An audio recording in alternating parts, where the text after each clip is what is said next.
At my family's house, they kicked me out, stole my car, and towed my camper for a vacation. I pressed charges, and now they're begging me to stop the chaos. Growing up in my family wasn't exactly like your typical sitcom family where everyone has each other's backs. My dad, Alan, and my older brother Jason weren't just entitled, they were masters at it, like they had it down to an art. My mom, Linda, wasn't much help either. She just went along with whatever they did, no matter how messed up it was. Her favorite line was always, "That's just how they are," as if that was some magical excuse to let them do whatever they wanted. Alan's entitlement started way before I was even born. He always acted like the world owed him something, and apparently having kids was just a way to get more people to do stuff for him. He told me once about how his parents never said no to him growing up. If he wanted something, he got it, no questions asked. He liked to say, "That's how families should work," but what he really meant was, "Everyone should do what I want, or else." Jason was basically a carbon copy of Alan, just younger and more smug about it. If Alan said something, Jason was right there backing him up like a little mini sidekick. He didn't just inherit the entitlement, he leveled it up. He'd make fun of me for being too sensitive whenever I tried to stand up for myself. If Alan took my stuff, Jason would laugh and tell me to stop being dramatic. They were like a two-man wrecking crew for my sanity. I can't even count how many times they just took my stuff because they thought it was theirs by default. One time, I spent weeks saving up for a new laptop. I needed it for school, and I was so proud when I finally bought it. Literally 2 days after I got it, Jason grabbed it and started installing all these games. I told him to give it back, and he just said, "Relax, you're not even using it right now."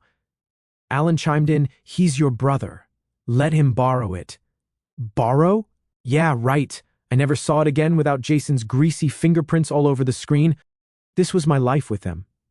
Alan would take whatever he wanted, and Jason would back him up like it was his duty. And Linda just stayed out of it, shrugging and muttering about how boys will be boys. No one ever had my back. I learned early on that if I wanted something, I had to keep it hidden or make it so they couldn't touch it. By the time I turned 18, I knew I had to get out of there. Living under their roof was suffocating. Every day was a reminder that nothing was mine, not my stuff, not my time, not even my peace. I started saving every penny I could from my part-time job at a local hardware store. That's how I ended up with a 1998 Honda Accord. It wasn't much to look at. It had rust spots, a cracked taillight, and the engine sounded like it had a smoker's cough. But it was mine. I spent months fixing it up. Every paycheck went toward parts and repairs, new tires, a tune-up, replacing the battery. You name it, I did it. I wasn't just fixing a car, I was building my escape plan. Of course, Alan and Jason didn't see it that way. To them, the Accord wasn't my hard-earned ticket to freedom, it was just another thing they could use whenever they felt like it. I tried to set boundaries, but they didn't care. Jason took it the first time without even asking. I came home from work and the car was gone. I freaked out and started calling everyone, only for Jason to stroll in hours later like nothing happened. He tossed me the keys and said, "Relax. I just took it for a spin." Alan backed him up, of course. "It's just a car," he said. "Don't make a big deal out of it." Things got worse from there. Every time I turned around, the car was gone again. They didn't even bother asking most of the time. I'd come home from a long shift and find out they'd been using it for who knows what. One day, they brought it back with a huge dent in the side. I lost it. "What the hell happened to my car?" I yelled. Jason just shrugged. "It's old. Who cares?" Alan, ever the diplomat, added, "You should be grateful we even brought it back." That's when I started hiding the keys. I wasn't about to let them trash the only thing I had. But hiding the keys only made them more determined. One night, I woke up to the sound of Jason rummaging through my room looking for them. When I caught him, he just laughed and said, "Don't be so paranoid." The final straw came one morning when I woke up and the car was gone again. This time, they were working as a team. Alan had found the spare key. I didn't even know they had one, and he and Jason had taken the car on one of their infamous trips. I called the cops. Hours later, I got a call from the police. Alan had been pulled over for speeding, and Jason was in the passenger seat laughing about it. When I went to pick up the car, Alan had the nerve to lecture me. "If you weren't so selfish, we wouldn't have to do this," he said. "Are you serious?" I snapped. "You stole my car." When we got home, Alan sat me down in the living room and dropped the hammer. "If you can't handle living under my roof, then you're out. You have 2 weeks to pack your stuff." Jason was sitting in the corner smirking like he'd just won some kind of prize. "Good luck out there," he said, his voice dripping with fake sympathy. Getting kicked out wasn't even the worst part. I mean, sure, it felt like a slap in the face, but honestly, I'd seen it coming for a while. Alan always had to have the last word, and Jason loved stirring the pot. What really pushed me over the edge was how smug they both were about it, like they genuinely thought they were teaching me some sort of lesson. I spent the first night just lying on my bed, staring at the ceiling, thinking about how I ended up here. All I wanted was to have something that was mine, something they couldn't take or ruin. That stupid old Honda Accord was supposed to be my ticket out of their grasp. And now, not only had they wrecked it, but I was out on my ass with nowhere to go. The next morning, I went out to check the car. It was sitting in the driveway, like nothing had happened, but it felt different now. I walked around it, running my hand along the side. The dent Jason put in it was still there, glaring at me like a reminder of every boundary they'd bulldozed. The interior smelled like fast food and sweat. They'd left trash in the back seat, empty soda cans, crumpled up wrappers. My car, the one thing I'd worked so hard for, had been turned into their personal dumpster. I started cleaning it out, muttering to myself the whole time, selfish? Really? I'm the selfish one? Every piece of garbage I threw away felt like I was tossing out a piece of their entitlement. It didn't make me feel any better, though. The damage was done. As I was wiping down the dashboard, Alan came out onto the porch with his coffee, acting like he owned the place. Well, he did, technically, but you know what I mean. He leaned on the railing, watching me like he was waiting for something. Finally, he said, "What's your plan, genius?" I didn't even look at him. "What's it to you?" He laughed like I just said the funniest thing in the world. "You think you can survive out there without us? Good luck." Jason stepped out behind him, shirtless and eating a bowl of cereal like he hadn't a care in the world. "Yeah, you're going to come crawling back in a month. Bet money on it." I wanted to snap back, but what was the point? They'd already made up their minds about me. Anything I said would just add fuel to their fire, so I just kept cleaning the car. Alan eventually got bored and went back inside, but Jason hung around, leaning against the porch rail like he had nothing better to do. "You know," he said between bites of cereal, "Dad's right. You're going to fail. You don't have what it takes to make it on your own." I finally looked at him, and for a second, I thought about saying something, but then I realized nothing I said would matter. Jason wasn't looking for a conversation. He just wanted to get under my skin, so I slammed the car door shut and walked back into the house to pack. Packing was weirdly emotional. I didn't have a lot, but every little thing I owned felt like a battle I'd won. Clothes, books, my tools, all of it had a story. Most of those stories involved me working my ass off to buy or fix something, only for Alan or Jason to dismiss it as nothing special. I stuffed everything I could into a couple of duffel bags and a toolbox, but it still didn't feel like enough. What was I even going to do? I had no real plan. I couldn't afford an apartment, and I wasn't about to couch surf with relatives who just parrot Alan's crap back at me.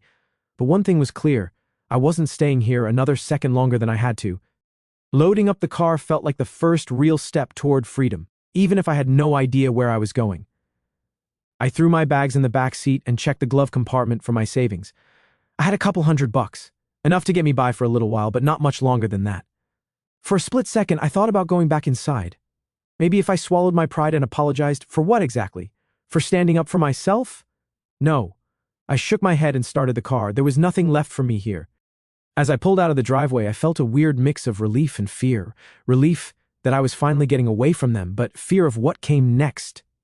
Where was I going to sleep tonight? What if the car broke down? What if they were right and I couldn't do this on my own?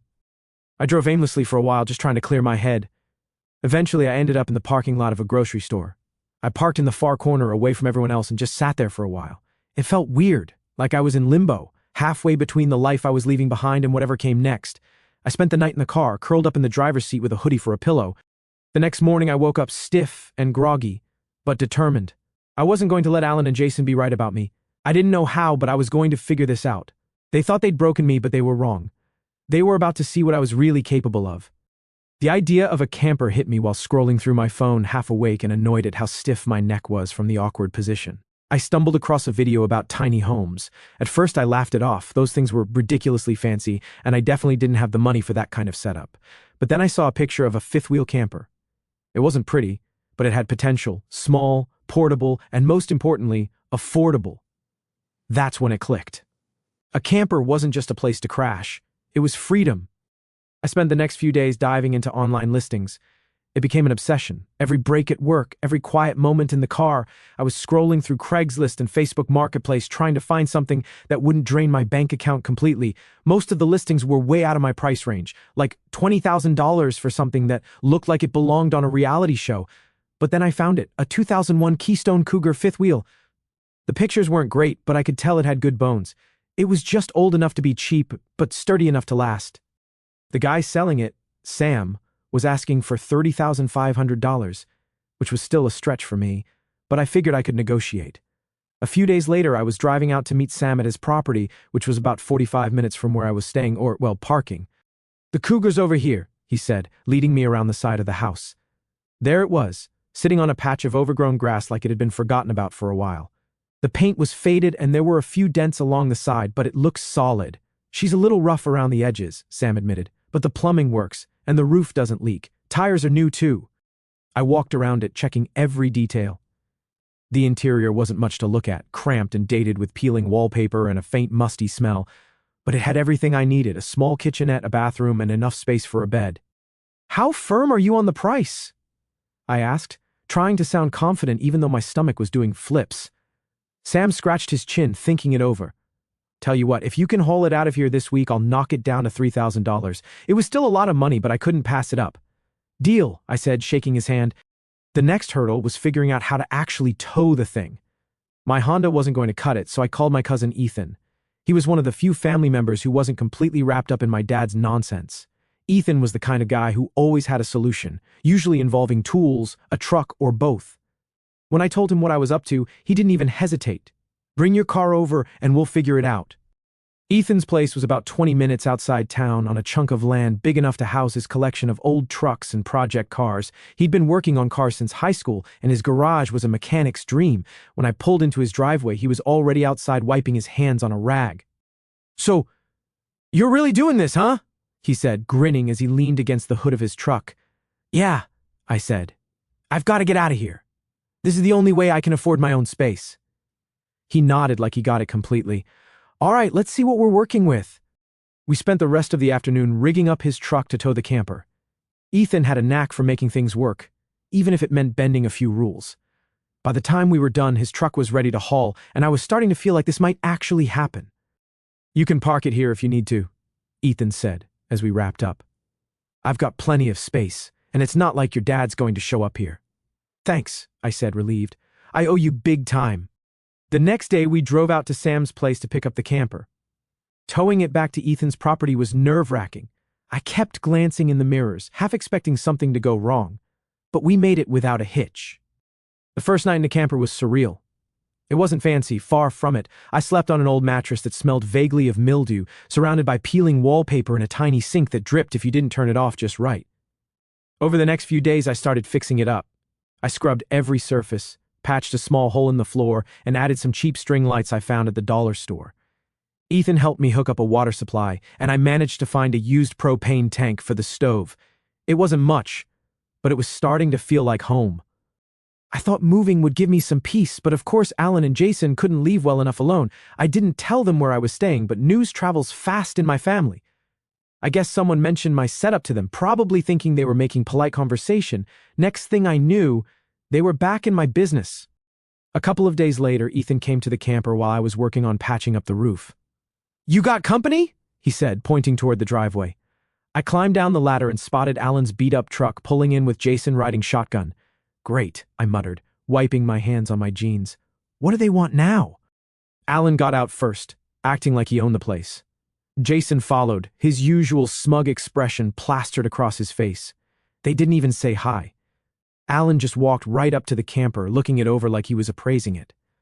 "Nice setup you've got here," he said, his tone dripping with fake politeness. "Looks like it could use a little TLC, though. You keeping up with the maintenance?" "What do you want, Dad?" I asked, crossing my arms. Alan smiled, but it wasn't friendly. "We've been talking, and we think it's time you showed a little gratitude.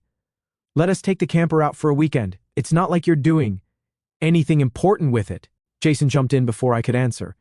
"Yeah, it's just sitting here. You can live without it for a couple of days." I could feel my blood pressure rising. But I took a deep breath before responding. "No, this is my home. I'm not lending it to you." Alan's face hardened. "You're being ridiculous. We're family. Families help each other out." "Funny how that works," I shot back. "Because the only time you want to help is when it benefits you." Jason rolled his eyes. "Here we go again. Always the victim, aren't you?" I ignored him and focused on Alan. "You've taken enough from me. The answer's no." "Ethan, who'd been watching from a distance, decided he'd heard enough. He walked over and stood next to me, crossing his arms. "You heard him," Ethan said. "No means no." Alan glared at Ethan like he was some kind of traitor. "This doesn't concern you," Ethan smirked. "It does when you're on my property." For a moment I thought Alan was going to blow up, but instead he shook his head and muttered, "Unbelievable."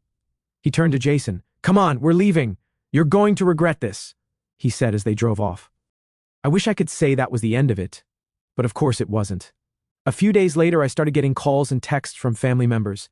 Alan and Jason had been busy spinning their version of the story. According to them, I was being selfish and ungrateful, refusing to help out my poor dad who just wanted a nice weekend away. "Why can't you just let him borrow it?" one of my aunts asked over the phone. "It's not like you're using it for anything important." "It's my home," I replied for what felt like the 100th time. "Would you let someone take your house for the weekend?" "That's not the same," she argued. "He's your father." "Exactly. That's the problem." The calls didn't stop. Everyone had an opinion, and most of them weren't on my side. I started ignoring my phone altogether. Ethan tried to cheer me up by joking about how Alan and Jason were like bad movie villains, always plotting their next move. It was funny at first, but the constant pressure was wearing me down. The breaking point came when they showed up again. I was sitting outside enjoying a rare moment of peace when I heard the rumble of their truck coming up the driveway. I groaned. "You've got to be kidding me." Alan didn't even bother with pleasantries. He got out of the truck and pointed at the camper. "We're taking it," he said like it was already decided. I stood up. "The hell you are." Jason leaned against the truck, smirking as usual. "We figured we'd give you a chance to do the right thing, but clearly you're too stubborn for that." Ethan came out of the garage, wiping his hands on a rag. "You're not taking anything," he said, his voice calm but firm. "Unless you want me to call the cops." That got Alan's attention. "You wouldn't dare," he said, his tone low. Ethan didn't flinch. "Try me." There was a tense moment where I thought things might actually get physical, but Alan backed down. He muttered something under his breath and got back in the truck. Jason gave me a sarcastic little wave as they drove off. "This isn't over," he said. I thought things would settle down after Ethan stood his ground. I mean, how many times can you be told no before you finally get the message? But Alan and Jason weren't the type to let anything go, especially when they felt disrespected.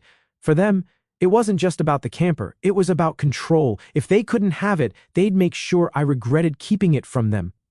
A few weeks passed without any drama. I started to let my guard down, thinking maybe they'd finally moved on. Ethan even joked about it one night while we were working on his truck.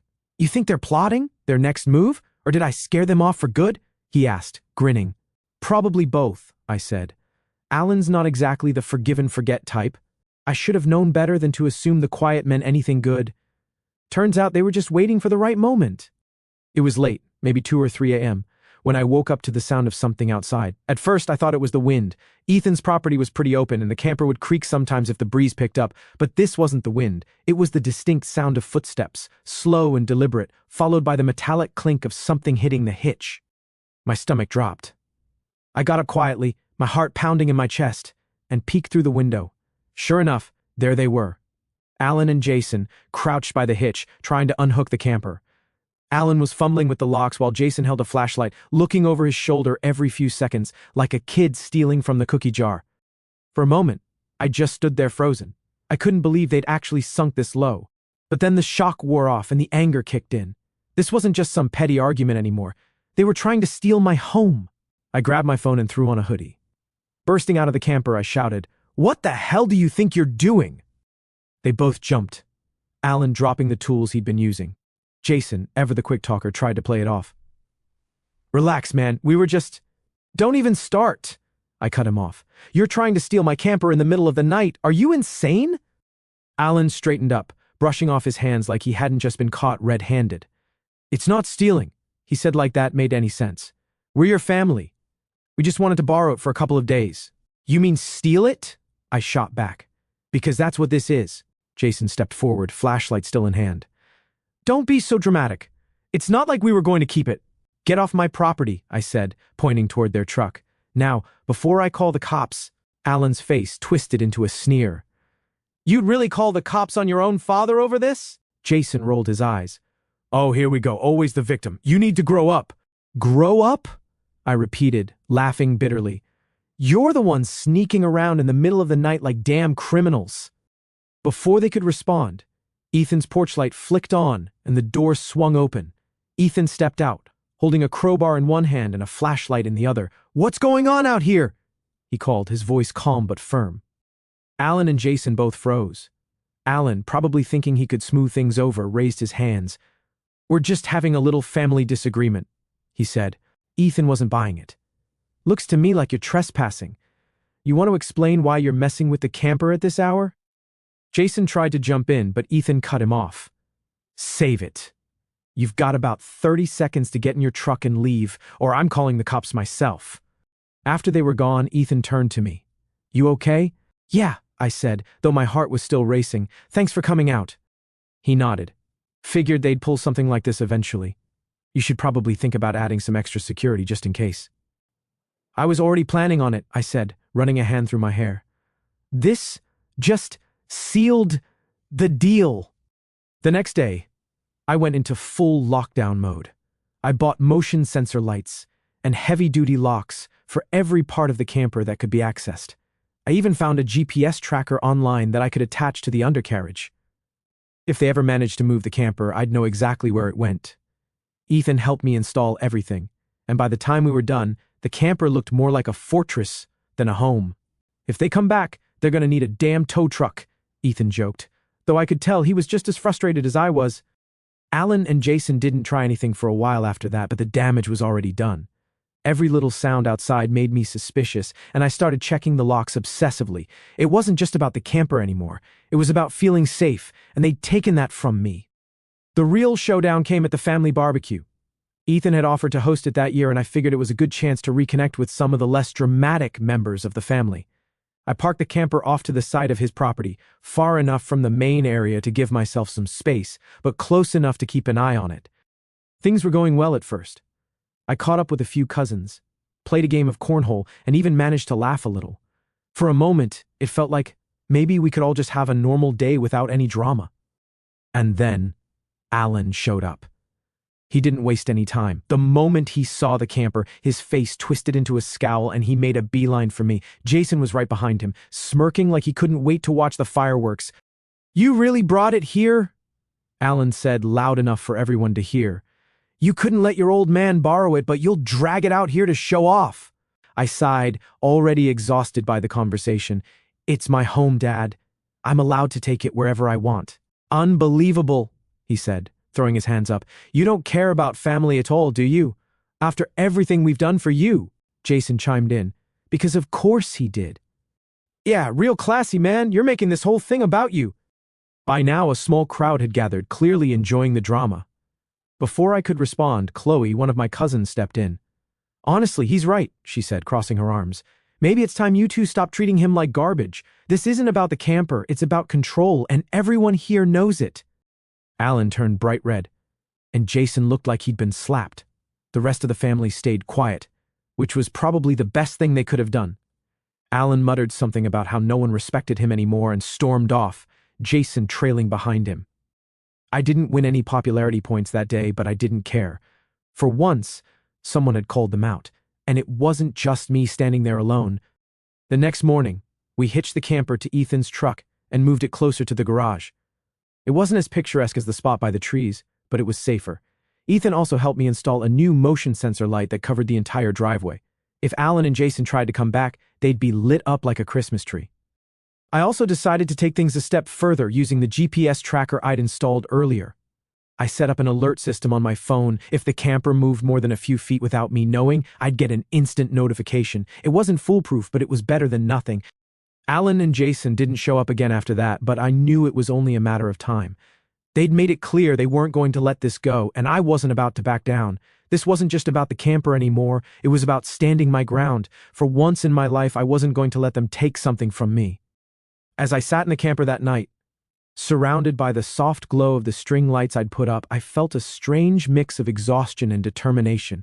They could try all they wanted, but this was my home, and I wasn't going to let them take it without a fight. For a while, things stayed quiet.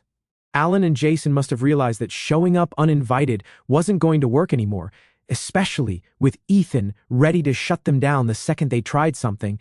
But knowing them, I couldn't shake the feeling that they were planning something. They never really let things go. They just waited for the next opportunity. And that opportunity came when I had to leave town for work. It wasn't anything major, just a couple of days helping out at another branch of the company I worked for. Before I left, I triple-checked everything. The camper was locked up tight, the GPS tracker was set, and Ethan promised to keep an eye on things while I was gone. I even joked with him about needing a security detail. "Don't worry," he said, smirking. "If they try anything, I'll handle it." I didn't think they'd have the guts to try again, especially after the mess they'd been causing. The first night I was away, I got a notification on my phone from the GPS tracker. At first I thought it was a glitch. Maybe a strong wind had jostled the camper or a curious animal had triggered the motion sensors. But when I opened the app and saw the live location, my stomach dropped. The camper was moving. I stared at the screen, trying to process what I was seeing. It wasn't just moving a little. It was cruising down the highway, heading away from Ethan's property. I called Ethan immediately. "Hey, did you move the camper?" I asked, my voice shaking. "What?" "No," he said, sounding confused. "Why?" "Because it's gone," I said. "The GPS says it's halfway to town." There was a brief silence on his end, followed by a sharp curse. "That son of a... It's gotta be your dad." I called the police right away, trying to explain to the dispatcher that my dad had stolen my camper. It wasn't exactly easy. She asked for proof of ownership, and I told her I had the title and the GPS logs to back it up. She said they'd send officers to intercept the vehicle and advised me not to confront him myself, as if that was even an option. I wasn't anywhere near the camper. Meanwhile, Ethan wasn't waiting around. "Send me the GPS location," he said. "I'm heading out now." I gave him the coordinates, and then sat there staring at my phone, helpless and furious. Alan and Jason had really done it this time. Stealing my car was one thing, but this was on another level. It didn't take long for Ethan to catch up with them. He called me as soon as he spotted the camper. "They're on Old Mill Road," he said. "I'm staying back until the cops get here, but I can see them clear as day. Your dad's driving and Jason's riding shotgun." "Figures," I muttered. "Just keep an eye on them." A few minutes later, the police arrived. Ethan stayed on the line, describing everything as it happened. The officers pulled Alan over just as he was turning into his driveway. Ethan parked nearby, watching as the situation unfolded. "They're talking to him now," he said. "Your dad's trying to argue, but they don't look like they're buying it." I felt a small surge of satisfaction hearing that. Alan had always been good at talking his way out of trouble, but this time he'd gone too far. The call ended when Ethan said he'd head back after the situation was under control. By the time I got back into town the next day, Alan had already been arrested. Jason wasn't charged, he wasn't the one driving, but he'd apparently thrown a fit when the police took Alan away. When I went to the station to provide my statement, the officer handling the case was surprisingly understanding. "You sure you want to press charges?" she asked. "This is your father, after all." "Yes," I said without hesitation. "He's been crossing lines my whole life, and I'm done letting him get away with it." Alan pleaded guilty a few weeks later. He avoided jail time, but he was slapped with a hefty fine in order to pay restitution for the trouble he caused. I heard through the family grapevine that he was furious about the whole thing, but I didn't care. I was done listening to his excuses. Jason, meanwhile, sulked in the background, acting like the victim in all this. He even tried to call me once, but I didn't bother picking up. The rest of the family was divided. Some thought I'd gone too far, that I should have just let Alan borrow the camper and avoided all the drama. Others, like Chloe, said it was about time someone stood up to him. For the first time, I didn't really care what any of them thought. I was finally free from their nonsense, and that was all that mattered. With Alan and Jason out of the picture, I decided it was time to hit the road. I'd been saving up, and I finally had enough to make a fresh start. Ethan helped me make sure the camper was road ready, and we even installed a few extra security measures just in case. "You're really leaving, huh?" Ethan said as we hooked up the camper to my truck. "Yeah," I said. "It's time." He nodded. "Well, don't be a stranger, and if Alan or Jason tries anything, call me. I'll take care of it." I laughed. "Thanks, man, for everything." Driving away from Ethan's property felt surreal. For the first time in my life, I wasn't just running from something. I was running towards something. I didn't know exactly where I was going, but that didn't matter. What mattered was that it was my decision. I spent the first few nights parked at a campsite just outside town, getting used to life on the road. It wasn't glamorous, but it was peaceful. I'd sit outside the camper at night, looking up at the stars and feeling more at ease than I ever had before. One evening, as I was sitting by a small campfire, I thought about everything that had led me here. Alan, Jason, the family drama. It all felt so far away now. For the first time, I wasn't just surviving, I was living totally on my own, ties completely cut with my parents and brother.